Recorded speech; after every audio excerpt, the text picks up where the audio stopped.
En accord ou à l'opposé. Par ici, les brasseurs d'opinion et de vision. Les rencontres de l'air.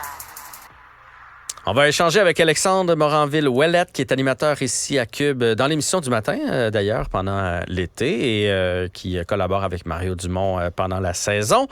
On va parler du dilemme des dépenses militaires en 2023. On sait que le Canada ne fournit pas sa juste part, en tout cas le seuil minimum requis par l'OTAN. On dit qu'on le fait de d'autres façons, en faisant de la recherche, des choses comme ça, mais dans les faits, on livre pas vraiment la marchandise. Et comme on est un pays où on prône la paix, on est comme un peu divisé entre, est-ce qu'on devrait mettre un peu plus de budget ou on continue d'être un pays où est-ce que l'armement fait pas partie de nos valeurs?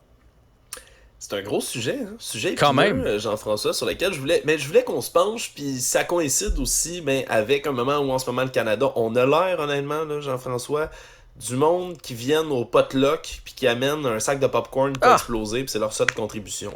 Là, on est pour vrai les cheap. Là. T'sais, quelle belle analogie. Les cheap, Jean-François, dans la pièce qui viennent se présenter au souper de gang.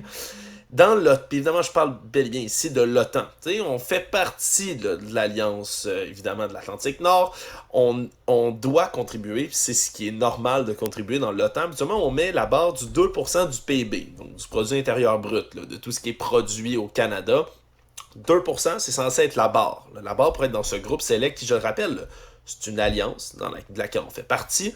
Si demain matin, le Canada se faisait attaquer, je sais pas, on parle de la Chine, mais tout l'OTAN au complet, puis ça inclut les États-Unis, les pays, nos alliés en Europe, la Grande-Bretagne, la France, tout le monde, tous ces beaux pays-là devraient se porter à notre défense. Et c'est ce qui fait, entre autres, qu'on n'a pas à avoir peur nécessairement. Puis c'est aussi pour ça qu'on est peut-être assis sur nos deux fesses dans le dossier du militaire, Jean-François.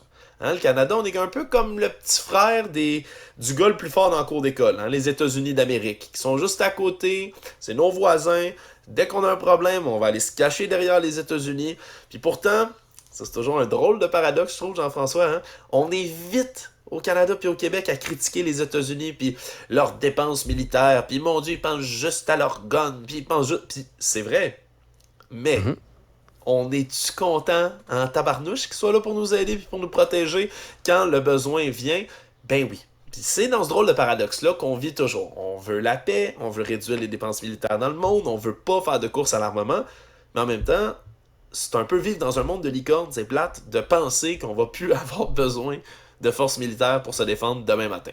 Et là, pour au moins dissuader, en tout cas. Tu sais, au moins, tu fais comme... Parce qu'imagine la discussion qu'on a là quand ils l'ont en France, quand ils expliquent ça, là, mettons, à la radio ou à la télé, puis ils font, nous, dans l'OTAN, s'il arrive de quoi, on va être défendu par la Grande-Bretagne, par les États-Unis, par le Canada. Et ils vont apporter quoi? Le Canada, tu sais? Fait que on est l'enfant pauvre, exactement. On est loin de l'objectif de notre 2%. T'as 1,38% du PIB en ce moment qui est investi dans le militaire. Puis écoute, au pire, Jeff, on pourrait dire, ben là, regarde, on fait de notre mieux, l'économie. Mais là, là où ça devient gênant, là, mais gênant, c'est que dans notre dos, puis même, je dis dans notre dos, dans notre face, littéralement, Jean-François, ben c'est que les autres pays de l'OTAN commencent à jaser. Hein? Ouais. Ils se mettent, en ce moment, à pointer du doigt le Canada qui fait pas sa job, qui fait pas sa tâche. Et on a l'air vraiment, là, je le disais tantôt, des vieux cheap dans cette alliance-là pour laquelle, puis un terme là, qui a été réutilisé en anglais, c'est freeloader in NATO. Quelqu'un qui se fait vivre, dans le fond. Un Tanguy. On va le dire en bon québécois, on est le Tanguy. Là, on vit dans le sous-sol on vit dans le sous-sol des États-Unis, chez nos parents. OK? Et là, Dan Sullivan, sénateur républicain de l'Alaska, était, lui, en train de questionner, entre autres, le nouveau commandant du NORAD, hein, tout ce qui défend les cieux de l'Amérique du Nord, donc du Canada puis des États-Unis, entre autres. Hein, on a une espèce de pacte conjoint pour envoyer nos avions pour patrouiller le ciel de l'Amérique. Et là, lui, il questionne ce nouveau commandant-là, puis dresse un portrait du Canada, Jean-François. Ça vaut la peine d'écouter. Je vous traduis tout de suite après. And it goes on to talk about... Alex, ton micro s'est déconnecté. They should have been put at the kids' table. I was actually at the Vilnius summit last week in NATO. Canada's not even close to its 2% commitment, and it was common knowledge that Prime Minister Trudeau was trying to water down the Vilnius commitment to 2% as a floor.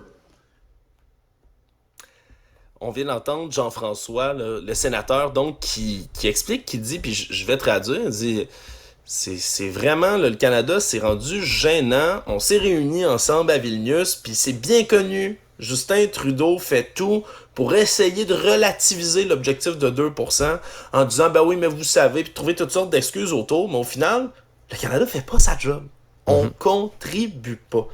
Puis là, vraiment, là, le mot gênant revient. Le Wall Street Journal, The Economist cette semaine, des grands journaux américains là, qui se mettent à parler du Canada.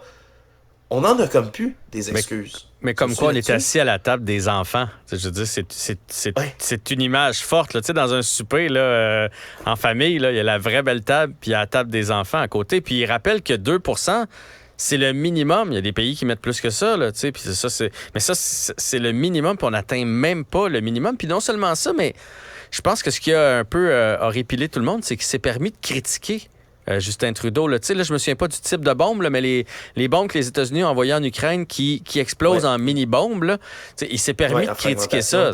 Ouais. Le jour où on est attaqué, hein, en toi puis moi, on va prendre n'importe quelle bombe là, pour se défendre. Fait que, mettons qu'il est allé fort, Justin, en sachant qu'en plus, qu'il livrait pas.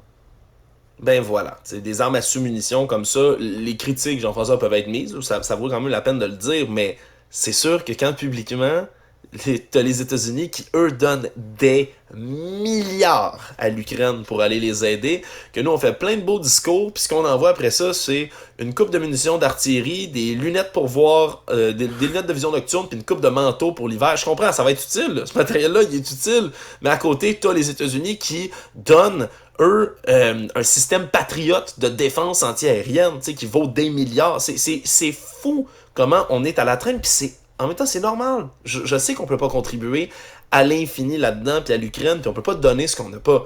Mais en même temps, faut concilier avec ce drôle de dilemme-là que je te parlais, Jean-François. On est d'accord, toi et moi, que la guerre, on n'en veut pas. On veut pas envisager un conflit. En 2023, on veut pas entrer en guerre avec qui que ce soit, mais ça peut toujours être une possibilité. Là. Dans le monde où on vit, ça peut toujours être une possibilité.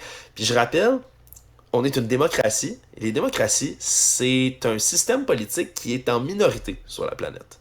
On prend ça pour acquis souvent, mais c'est parce que c'est même pas la moitié des pays sur la Terre qui sont des démocraties. Je pensais que c'était la majorité, tu vois, tu m'apprends quelque chose, là. Non.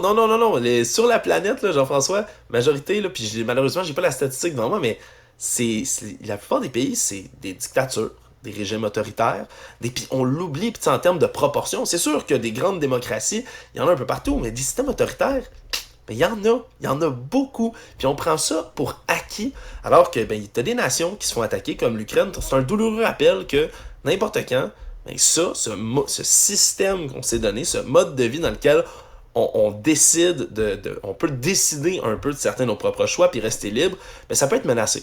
N'importe quand. Ça peut être menacé. Ben, surtout là, avec le Grand Nord, là, qui éventuellement, notre rôle, notre Grand Nord, éventuellement, il y a des gens qui vont s'intéresser à ça là, sur la planète. Fait que c'est sûr qu'avec nos manteaux et nos lunettes, là, on n'ira pas défendre notre Grand Nord, on s'entend? Puis qu'est-ce qu'on va faire rendu là? On va appeler l'OTAN? On va appeler les États-Unis qui viennent nous protéger encore? Puis on va pouvoir compter sur leur aide. Puis on veut pouvoir compter sur leur aide. Mais pour ça, il faut contribuer. Puis il faut que Justin Trudeau arrête de se défendre, de dire « Oui, mais vous savez, en proportion... » Non, contribue. Mets le cash sur la table. On a dépensé des sommes astronomiques dans toutes sortes de programmes là, pendant la pandémie, pendant la COVID, pour aider les gens. Puis c'était sans compter. Là. L'argent, c'était chèque en blanc, puis on voulait aider le monde. Puis tant mieux. Je comprends l'objectif derrière tout ça, puis tant mieux. Mais on regardait pas la dépense. Là, quand on se fait ridiculiser, quand on se fait critiquer sur la scène internationale par nos alliés, ça devrait pas prendre ni une ni deux pour qu'on décide de réagir. T'sais. Après ça, quel droit on a, comme tu le dis, d'aller critiquer les décisions de nos alliés? Quel droit on a de débarquer à l'OTAN puis tenter d'imposer des décisions quand on n'est pas capable de respecter le minimum?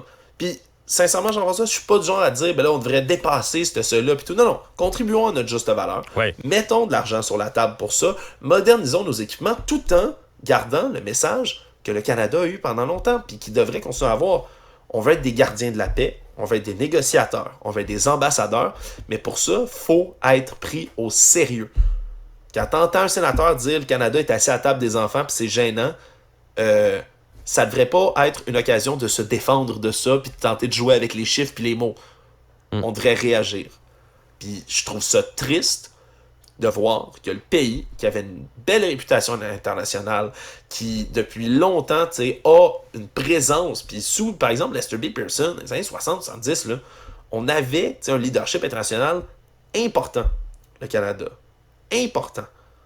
Puis on perd ça, on a l'air ridicule, puis ça me fâche honnêtement. Puis je suis déçu moi aussi qu'on doive mettre de l'argent en 2023 dans le militaire. Je suis déçu que cet argent-là puis ces milliards-là aillent pas pour lutter contre les changements climatiques. Je suis déçu que cet argent-là aille pas en soutien mental pour les franges les plus vulnérables de notre société. Moi aussi, ça me fâche. Puis je comprends que c'est de l'argent qu'on ne veut pas mettre là. C'est plate, hein, s'il vous plaît, de devoir acheter des tanks, puis des bateaux, puis des avions. Mais c'est plate. Mais le monde, comme il est, puis comme il a toujours été, on n'est jamais à l'abri de quoi que ce soit. Si on veut continuer à avoir notre alliance, si on veut continuer à avoir le soutien de nos alliés, hey, on peut-tu amener plus que le petit popcorn au potluck de l'OTAN? Au moins une belle petite salade de patates, s'il vous plaît. C'est le minimum. Si après ça, les États-Unis veulent amener du caviar, des crevettes, ça c'est leur problème avec un grand vin. Ça, c'est eux autres, là, pour reprendre ton exemple du potluck. Mais je pense que quand tu es en groupe, parce que c'est un groupe, l'OTAN, là. On est une gang d'amis, tout le monde ensemble, un potluck, je pense qu'il faut respecter le minimum si on veut s'assurer d'être invité de nouveau. Puis moi aussi, je trouve ça plate. Moi aussi, je trouve ça plate. Moi aussi, je préférerais mettre cet argent-là ailleurs, puis je suis pas pour la guerre, mais je veux dire, on veut être protégé, puis ça a un coût, puis ce coût-là, ben, c'est 2 %, c'est pas 1,38. Alexandre? Faut être réaliste. Exact. Très belle analogie. Merci pour ces explications et cette belle semaine. Salut. Salut.